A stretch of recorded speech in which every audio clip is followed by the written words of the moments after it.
escuchamos a, bueno, no sé si sea un grupo o un DJ, el caso es que el artista se llama Gamat 3000 y la canción se llama Sunglasses and Soda, música electrónica, nuestra pequeña dosis de música electrónica, como frecuentemente sucede acá, aquí en sincronía, en este caso pues con un poco de energía dance para entrar a la mesa política de los jueves. Esta vez estamos los tres conductores, Raúl, Marta y yo. Y el tema que queremos tocar hoy, pues, es básicamente dos entrevistas que hizo Carmen Aristegui, sobre todo la segunda. Yo voy a empezar a tocar un poquito la primera. Carmen Aristegui entrevistó a dos personajes claves en la política nacional, por todo esto de las reformas estructurales y por todo esto de el mundial que al parecer se está usando de manera más descarada que nunca, como un distractor y un desorientador social para poder perpetrar uno de los más grandes robos que el colonialismo ha podido llevar a cabo en muchísimo tiempo y en todos los tiempos, que es la reforma energética en México. Y bueno, la primera entrevista que hizo Carmen Aristegui, esta la voy a tocar pues nada más al final porque se conecta un poco con la otra, es con Videgaray, ¿no? Con Luis Videgaray, que es el secretario de Hacienda. Luis Videgaray pues ha estado tratando de decirle a la opinión pública que no nos encontramos en una recesión económica. Entendiendo por recesión, pues digamos, una falta de crecimiento de la economía o una disminución del crecimiento de la economía, sobre todo del Producto Interno Bruto en un país, ¿no? Ya algunas, digamos, no está César Iglesias, nuestro experto de economía, él nos podrá corregir después, pero según entendemos por aquí, de manera un poco amateur, hay diversas teorías económicas y diversos criterios económicos para decidir si un país está o no en recesión. Y bueno, pues Luis Videgaray tomó el que más le conviene, que es una teoría norteamericana, que dice que durante un trimestre completo debe de haber números negativos, es decir, a la baja en el crecimiento, ¿cómo se llama? Una disminución negativa del crecimiento, ¿no? Eh, pero bueno, pues lo que pasa es que en México, pues Merrill Lynch, una firma financiera y otras instituciones, pues han estado dando datos muy distintos a los indicadores que el gobierno de la República arroja en sus versiones oficiales. Y bueno, otras teorías aparte económicas dicen que lo único que puede considerarse como un indicador para ver si hay una recesión o no es en una disminución del crecimiento, pero no en la ausencia del crecimiento, como dice Luis Videgaray. Entonces, aunque de alguna forma haya, según él, porque tampoco confiamos en sus números, haya aumento en algunos indicadores, como por ejemplo el empleo y las exportaciones, si estos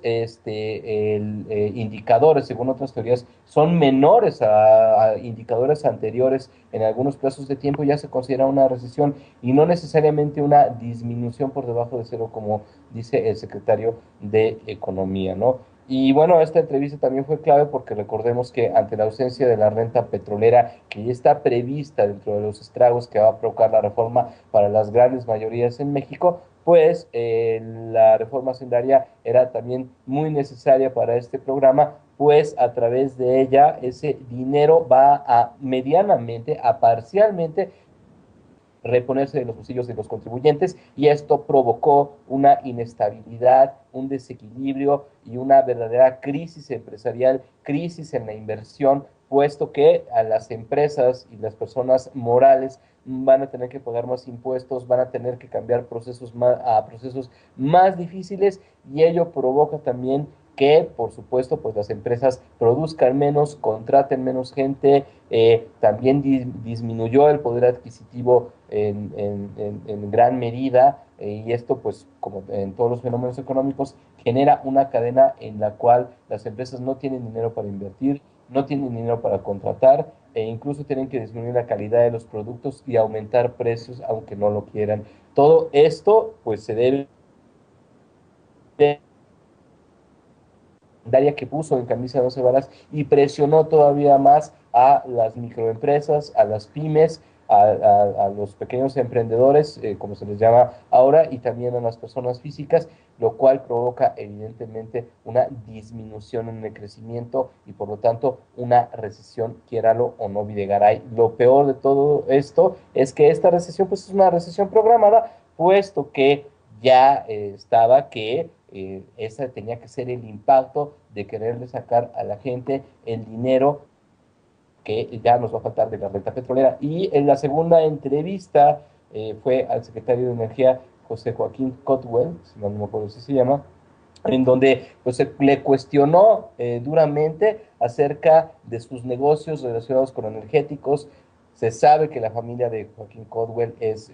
tiene gasolineras, si mal no me acuerdo, en el estado de Tabasco. Se sabe que él tiene intereses involucrados y bueno, pues últimamente en esta simulación constante de esta derecha de juguete, perdón, de esta izquierda de juguete llamada PRD, pues digamos dentro de todo este teatro y dentro de todo este simulacro de la supuesta pluralidad tripartidista, pues Dolores Padierna, ¿no? Que es una de las que a lo mejor de repente está más desmarcadas del simulacro del PRD, pero pues tiene un pie adentro también, empezó a denunciar junto con otros diputados de perredistas la presencia de anomalías, puesto que Joaquín Codwell tiene un conflicto de intereses con los intereses de la nación o tiene intereses implicados, lo cual lo pondría en una situación legalmente cuestionable. Y bueno, muchachos, público, Marta, Raúl, lo que ha pasado es que en esa entrevista Carmen Aristegui pues más o menos indagó acerca de lo que de lo que se le acusa a Joaquín Codwell y bueno, pues todo fue desviado de una manera bastante hábil por ese señor al asunto de que pues él estaba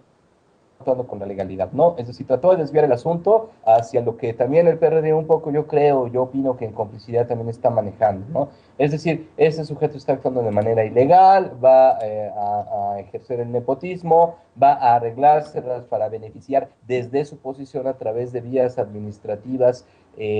a sus propios negocios, en fin, y bueno, él dice que él hizo su declaración patrimonial y que todo estuvo desde el principio conforme a la ley. Y bueno, yo digo,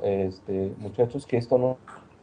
se trata precisamente de que esté o no conforme a la ley, sino de que el sujeto está en un negocio y coincidentemente que tiene un negocio relacionado con los energéticos, es secretario de Energía y promotor a muerte de manera inmisericordia de la reforma energética, impositor,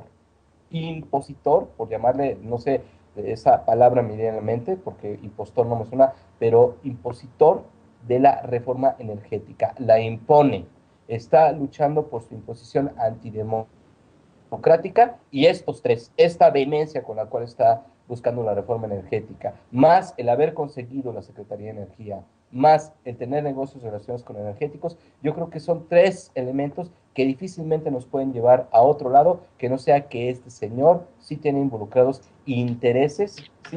Sean o no transparentes los elementos que presentó Raúl ante o Marta, no sé qué quiera Sí, participar siguiente, ante lo que es las instancias pertinentes a la hora de presentar su declaración patrimonial, ¿no? Pues sí, sí, además dices tú que se defendió muy hábilmente, sí, muy hábilmente al estilo del PRI, al estilo del PRI que sabe que va a quedar impune como sea, y eso de decir siempre con apego a la ley, pues bueno, ya hemos visto con apego a la ley, todos han estado, todos estos priistas, panistas desde ese tiempo, y ya vemos las consecuencias que ha tenido su apego a la ley en nuestro país, porque es muy fácil que ellos digan que están apegados a la ley, pero la ley se interpreta, pero ellos están muy contentos porque quienes se las van a interpretar son jueces a modo, porque si fueran estuviera ante un poder judicial realmente independiente y autónomo, y más en estos momentos en que el autoritarismo del PRI se ve como nunca, peor, dicen más de lo mismo, pero peor, como dice algún articulista. Entonces, pues bueno, por eso dice, o sea, hablan tan jaquetonamente, sí, tan sinvergüenzamente del apego a la ley.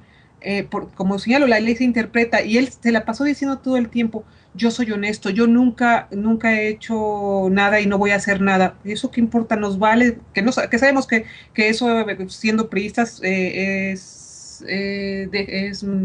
es bastante cuestionable, pero eso no importa. A cualquier otro hijo de vecino, si dije que lo ven en alguna situación extraña o al menos sospechosa, no se van a conformar para con decirles, no, yo soy muy bueno, yo soy muy honesto, yo no voy a hacer nada. Ya, las normas sobre conflictos de intereses se establecen para prevenir cualquier sospecha de que haya de que un servidor público sea juez y parte y que tenga intereses que puedan desviar la manera puedan sesgar su decisión. Entonces es muy fácil que él diga con apego a la ley, sabiendo que nunca va realmente a haber una nunca van a poder haber una controversia real en donde se cuestione ese apego a la ley que según él dice. Decía cosas geniales. En Quintana Roo pues, es público que mi familia tiene las gasolineras de un arduo trabajo. No, pues sí, también en Sinaloa era público que el Chapo Guzmán con su trabajo hizo las cosas y es público. Cada cosa que decía, dice sí hábilmente, pero pues sí, hábilmente como una persona que sabe que va a quedar impune. Y no, eso sí era una perla para todo esto que me están achacando es político. Pues claro que es político, todo lo de la reforma energética es político, saquear al país es toda una cuestión de poder y claro que es político. ¿Y eso qué? O sea, eso no quita que le esté haciendo mal. Y además, y que esa cuestión de que estén atentando contra ese conflicto de intereses y que no sabemos que todo lo que pueda llevar a cabo eh, para beneficiar a dichos intereses y por eso simplemente porque ella sospecha y donde ya hay estas situaciones no debería ser, debería excusarse, pero bueno, eso es en una utopía porque aquí no va a suceder y tampoco va a suceder que se cuestione su apego a la ley y realmente saber si un juez independiente y autónomo, cómo interpretaría esa ley a la que tanto se apegan estos priistas. Y pues bueno, la verdad que yo trato de ya casi no trato de no escuchar a este tipo de entrevistas o estos funcionarios tan cínicos creo que desde Calderón, desde que empezó ahí, porque bueno, ya es lo mismo, pero bueno, hoy traté de hacer ese ejercicio, qué desolador es que el país esté en manos de estos mafiosos impunes y con tanto desprecio hacia los mexicanos, con tantas cosas, sin argumentos, bla, bla, bla, lo mismo, sigue hablando de que se van a bajar los energéticos, sigue diciendo, cuando le preguntó Carmen que si van a expropiar las tierras porque va a ser preponderante el interés de las petroleras y van a expropiar la tierra, dice, no, las vamos a ocupar temporalmente, eso temporalmente cuando, y luego durante la exploración y la explotación, o sea, quién sabe cuánto puede durar eso, y después se las regresamos, pero eso no es expropiación, ¿no? Es un despojo en despoblado cuando se les dé la gana, y como señaló un tuitero ahí, sí, ya después se las regresan, quién sabe cuándo, y contaminadas, estériles, o sea, es una tristeza, fue una desolación, una impotencia escuchar a esta clase de gente. Si él lo dice, me imagino todavía el menos articulado Peña Nieto lo que dirá. No, no, qué tristeza de verdad. Sí, mira, hace ya bastante tiempo que he escuchado en algunos espacios, habría reconocer que no suficientes, quizás esto debería de extenderse más. Se coincide en la idea de que el Estado mexicano está secuestrado evidentemente por una mafia en el gobierno que está absolutamente coludida y esto está verificado por distintos ángulos. Habría que recordar hace algún par de meses apenas el escándalo de corrupción de Oceanografía, un gobierno coludido con intereses económicos que de ninguna manera están por ver el interés común de la nación, el interés de la población en general, sino de sectores muy reducidos, ¿no? La idea de que la riqueza se concentra y se privatiza, mientras las deudas se hacen públicas, ¿no? Nos toca desde hace muchísimos años estar pagando deuda y deuda y deuda que generan los privados, mientras los privados cada vez se van reconcentrando y van generando mayor riqueza. Esto evidentemente, bueno, pues ha estado generando una situación muy compleja y hostil en toda la sociedad mexicana y como decía hace un rato Ulises, no es una situación que vaya sucediéndose de manera imprevista o de manera accidental, sino que hay toda una premeditación y todo un plan en ello, también como mencionabas hace un rato, a sabiendas de que la impunidad campea en México desde hace muchísimos años, que hay una justicia comprada en muchos aspectos, y que se atienden y se resuelven muy pocos casos en impartición de justicia en México. Eh, Pueden hacer este tipo de cosas como programar las sesiones para aprobar leyes y para aprobar leyes secundarias, me refiero, justo los días en los que saben que la población está más distraída, como durante los partidos de fútbol, ¿no? Esto es algo que ya es público y es el tipo de estrategias y de métodos que utilizan para poder pues secuestrar el derecho que tenemos los mexicanos a poder decidir nuestra forma de gobierno, ¿no? Sí, así es. Y bueno, ese es otro tema que ha estado impregnado de cinismo, ¿no? Penchina, ¿no? ¿Cómo se llama? No me acuerdo el nombre de pila de este funcionario. David Penchina, por un lado, y por otro lado también, me parece que Luis Videgaray lo dijo en la entrevista con Carmen Aristegui, han estado tratando de darle la vuelta a este asunto, a cambiarlo de perspectiva y a hacer pasar esta coincidencia del proceso jurídico de las leyes secundarias con el mundial como un asunto de sacrificio y responsabilidad de su parte. Es decir, presentarlo ante la opinión pública como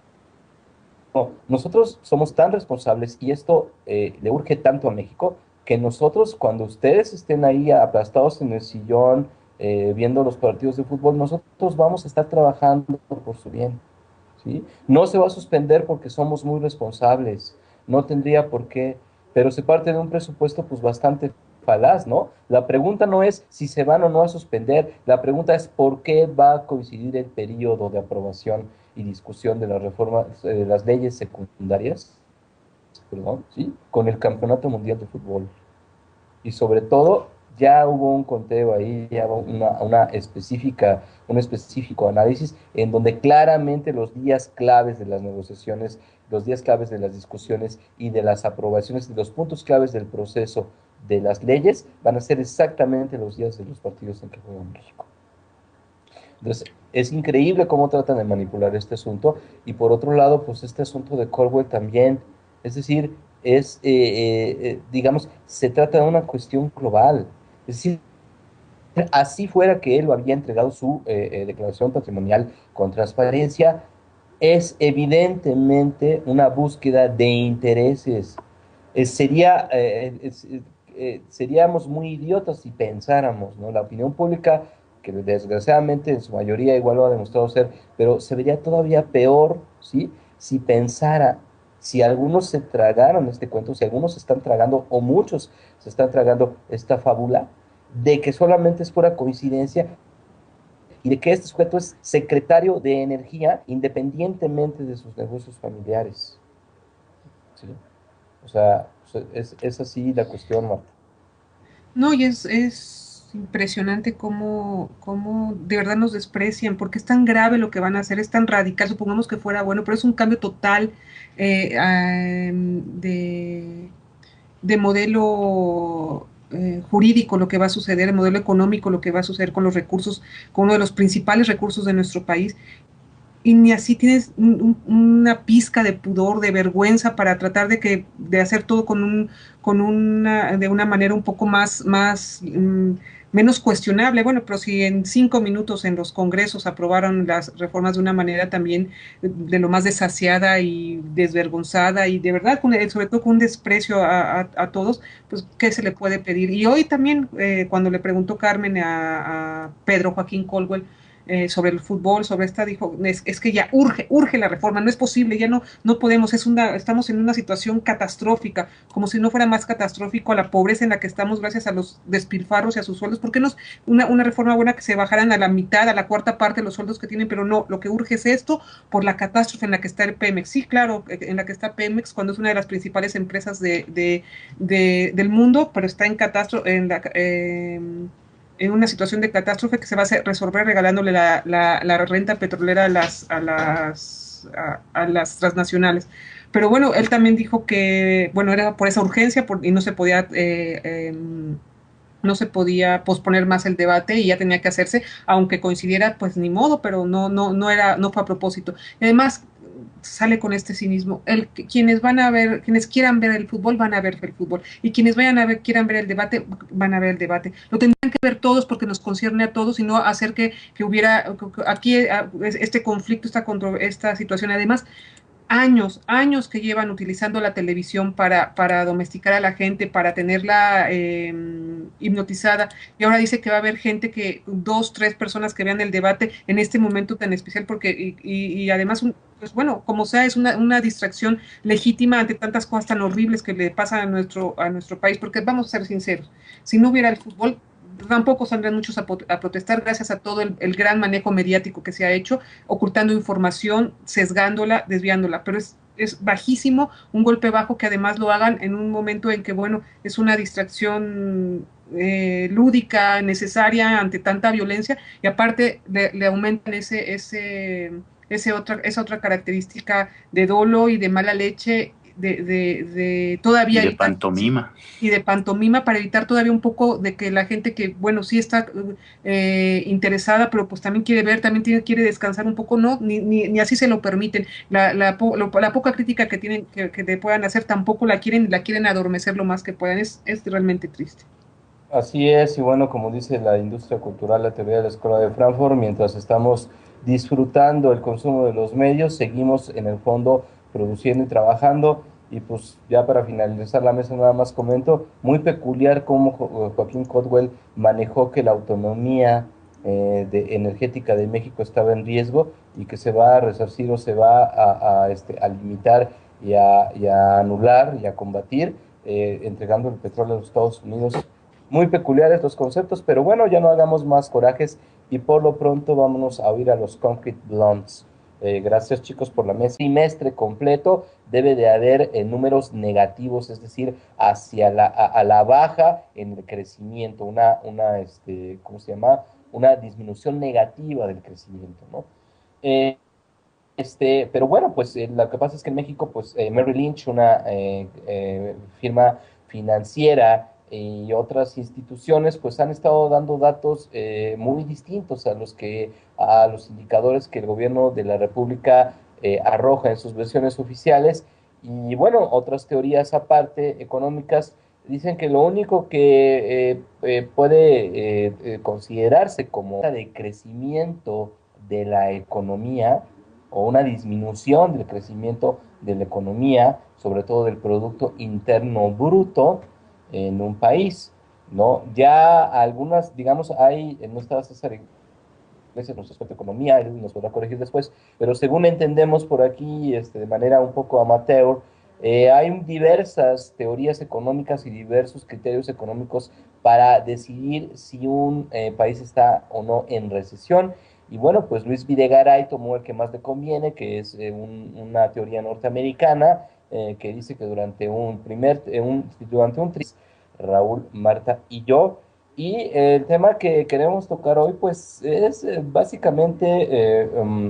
dos entrevistas que hizo Carmen Aristegui, sobre todo la segunda. Yo voy a empezar a tocar un poquito la primera. Carmen Aristegui entrevistó a dos personajes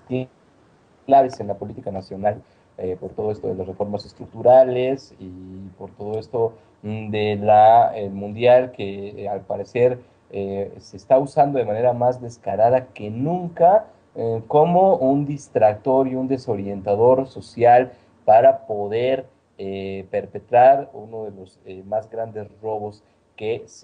el colonialismo ha podido llevar a cabo en muchísimo tiempo y en todos los tiempos, que es la reforma energética en México. Y bueno, la primera entrevista que hizo Carmen Aristegui, esta la voy a tocar pues nada más al final porque se conecta un poco con la otra, es con Videgaray, ¿no? Con Luis Videgaray, que es el secretario de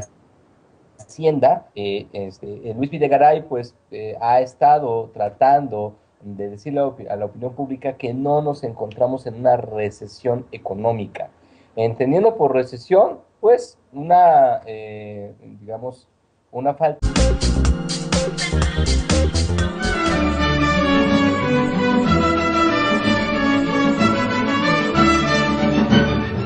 escuchamos a, bueno, no sé si sea un grupo o un DJ, el caso es que el artista se llama Gamat 3000 y la canción se llama Sunglasses and Soda. Música electrónica, nuestra pequeña dosis de música electrónica, como frecuentemente sucede acá, aquí en sincronía, y en este caso pues con un poco de energía dance para entrar a la mesa política de los jueves. Esta vez estamos los tres conductores.